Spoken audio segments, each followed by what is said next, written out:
एक बहुत बड़े रहस्य से पर्दा उठा, जो रहस्य अभी तक कोई नहीं जानता। वो रहस्य आज पता चला।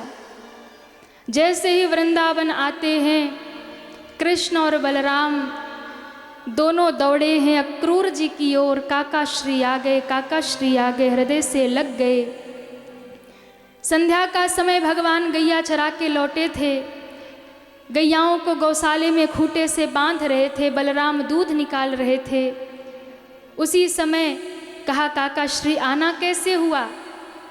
कहा, कन्हैया तुम तो सब जानते हो ना, कंस ने तुम्हें मरवाने के लिए मुझे भेजा है कि लेकर आओ।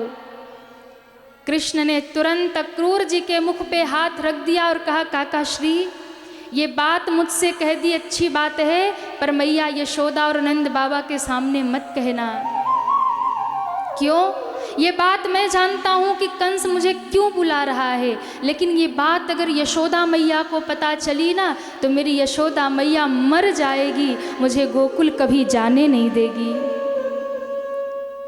इतना बात कहते कहते नंद बाबा आ गए, अक्रूर जी को ले गए। कृष्ण आए हैं और देखो रोज कन्हैया की आदत थी ना, आते थे तो यशोदा मैया की गोदी में, नंद बाबा की गोदी में बैठ जाते थे। पर आज भगवान किसी से बोले नहीं, आज भगवान किसी की ओर देखे नहीं, ना यशोदा मैया की गोद में बैठे, ना नंद बाबा की गोद में बैठे, सीधा अपने भवन में चले गए।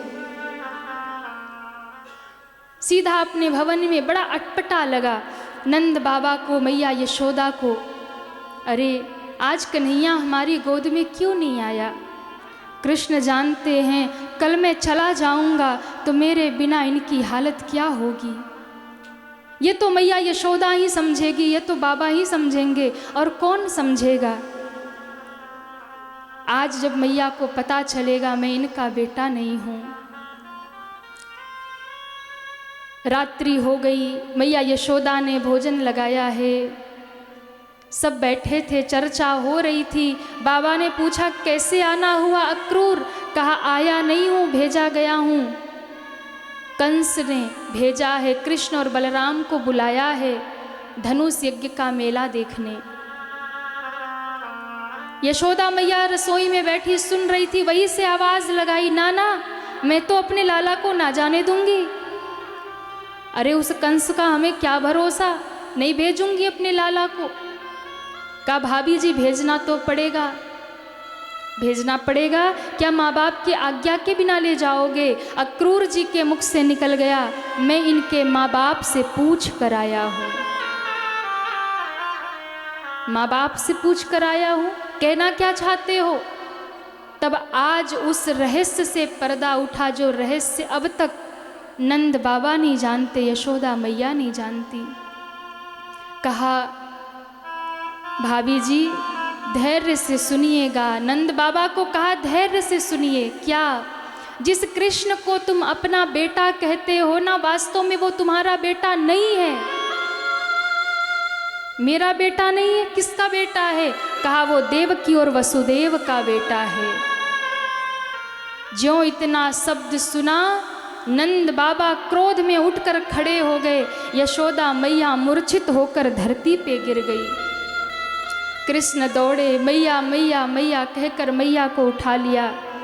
उसी समय नंद बाबा ने कहा, लगता है तुम्हारी बुद्धि ठीक नहीं है अक्रूर, मुझे लगता है कि तुमने भांग कर खा लिया है, तुम्हें पता नहीं है तुम क्या कह रहे हो। अरे मुझे कहते हो कि ये कृष्ण मेरा बेटा नहीं? मेरी उंगली पकड़ के इस कन्हैया ने चलना सीखा है। उस यशोदा को तुम कहते हो वो उसकी मैया नहीं? अरे उसी का तो दूध पीकर कन्हैया इतना बड़ा हुआ है। कहा, मानना तो पड़ेगा कि वो आपका बेटा नहीं है। कैसे मान लूं? कहा, ऐसे ही मान लो जैसे दाऊ को मान लिया कि वो रोहिणी का बेटा नहीं है। वो सप्तम गर्भ था देवकी का, और वो स्वप्न यशोदा को आया था। उसी प्रकार ये कृष्ण भी उसी रात, अष्टमी की रात, देवकी के गर्भ से प्रकट हुआ और तुम्हारे आंगन में आया। ये पालन करने वाली माँ है, जन्म देने वाली तो देवकी है। यशोदा मैया तो कुछ बोल ही नहीं पा रही, क्या बोलूं। कृष्ण ने हृदय से लगाकर मैया यशोदा को कहा, माँ तू चिंता मत कर माँ, दुनिया चाहे मुझे कुछ भी कहे, ये संसार मुझे कहेगा कि मैं देवकी का जाया हूँ, हो सकता है मैं देवकी का जाया हूँ, पर मैया तू भरोसा रख, इस कृष्ण से जब भी कोई पूछेगा तुम्हारी मैया कौन है, ये कृष्ण कहेगा मेरी माँ यशोदा है। जन्म देने वाली माँ बड़ी नहीं होती, दूध पिलाने वाली माँ श्रेष्ठ होती है, पालन करने वाली माँ श्रेष्ठ होती है। किसी ने कुछ खाया नहीं, रात हो गई। कृष्ण ने बाबा को जाके कहा, बाबा अपनी गैया देख लो, सब गैया तो है ना। गौशाले में जाकर एक एक गैयों को हृदय से लगा लिया भगवान ने, और मैया के कक्ष में सोने के लिए आए तो मैया पलंग पर नहीं थी। भगवान ढूंढने लगे, मैया कहाँ गई कहाँ गई। आंगन में देखा यशोदा एक खम्मे से सिर टिकाए बैठी रो रही है, हिलकियां भर भर के रो रही है। गंगा यमुना की धारा प्रवाहित नेत्रों से हो रही। कृष्ण मैया मैया कहकर लिपट गए। मैया तू क्यों रोए? कहा, लाला तू जीवन भर मुझसे झूठ बोलता था ना, गोपियों के माखन चुराता था, मैं पूछती थी तो तू मुझे झूठ कहता था, नहीं खाया माखन। गोपियों की मटकी तोड़ता था, तू झूठ बोलता था, नहीं खाया माखन। कितनी बार तू मुझसे झूठ बोला लाला, पर आज ये तुम्हारी यशोदा मैया तुमसे पूछती है, लाला झूठ मत बोलना। हाँ मैया पूछो, क्या सच में तू उस देवकी का बेटा है? क्या सच में मैं केवल तेरी धाय माँ हूँ, तुझे पालने वाली हूँ? क्या तू मेरा लाला नहीं है? इतना सुनते ही आज कन्हैया रोए और कहा, माँ ये तू कैसी बातें करती है माँ? कहा, नहीं कन्हैया तू झूठ नहीं बोलना लाला, आज सही सही बता दे, मैं तेरे मुंह से सुनना चाहती हूँ, क्या तू सच में देवकी का लाला है? कहा, मैया ये सत्य तो मैं नहीं जानता, ईश्वर जाने, पर हाँ मेरे हृदय में तेरा स्थान सदैव मेरी माँ के लिए रहेगा और सबसे ऊपर रहेगा। यशोदा समझ गई ये अपने मुख से कहेगा नहीं। यशोदा ने कहा, लाला आज अपनी मैया को क्षमा कर देना। क्यों?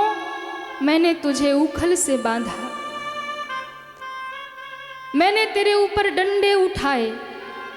कदाचित यदि मुझे तनिक भी ये पता होता लाला कि तू मेरा लाला नहीं है, तनिक भी मुझे ये पता होता कि तू देवकी का लाला है ना, कभी मैं तुझे उखल से नहीं बांधती, मैं तुझे कभी डांटती नहीं। अरे मैं तो इसलिए डांटती थी क्योंकि मुझे लगता था कि तू मेरा लाला है। कन्हैया ने कहा, मैया भूल जाना उन बातों को,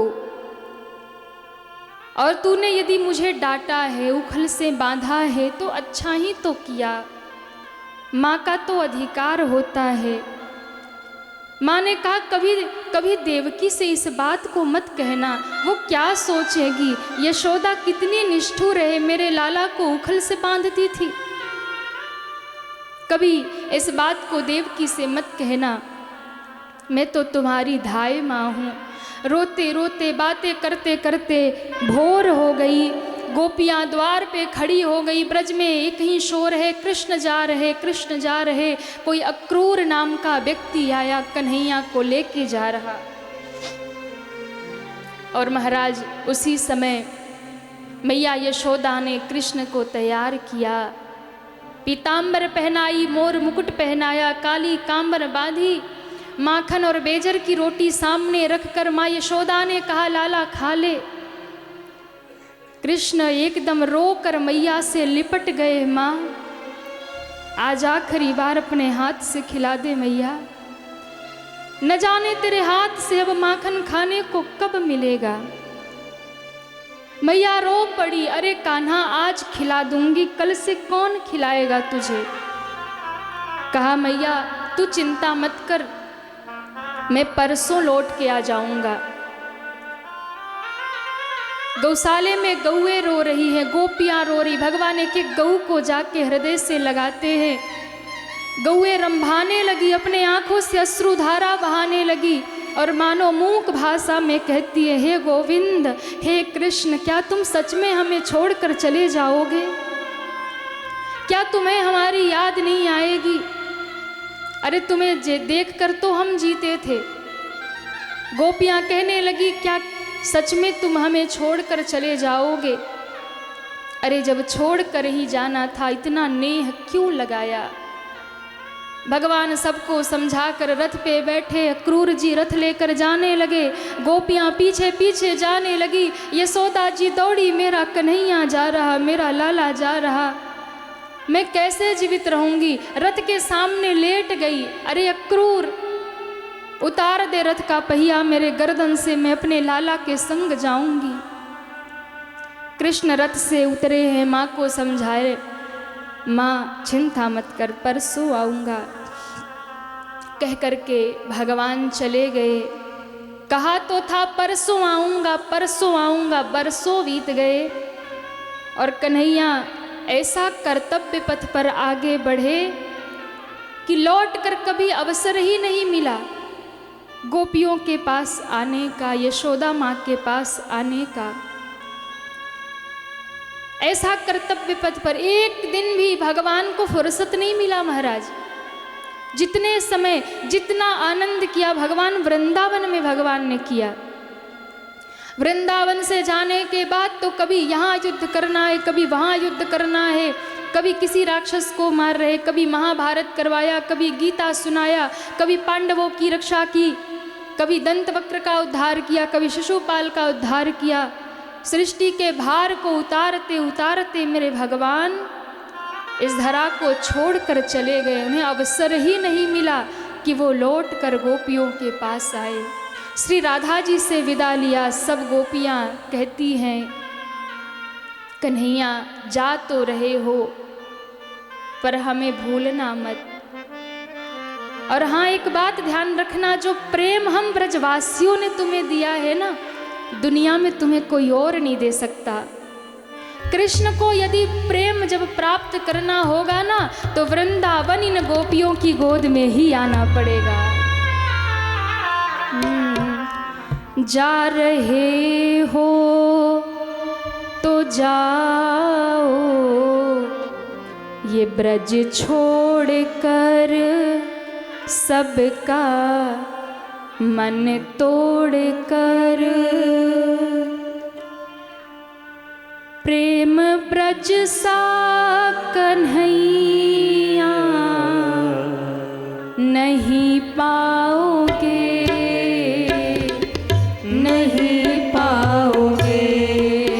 जा रहे हो तो जाओ, ब्रज छोड़ कर सबका दिल तोड़ कर। प्रेम ब्रज सा कन्हैया नहीं पाओगे, नहीं पाओगे। जा रहे हो तो जाओ, ये ब्रज छोड़ के सबका दिल तोड़ कर। प्रेम ब्रज सा कन्हैया नहीं पाओगे, नहीं पाओगे। प्रेम ब्रज सा कन्हैया नहीं पाओगे, नहीं पाओगे।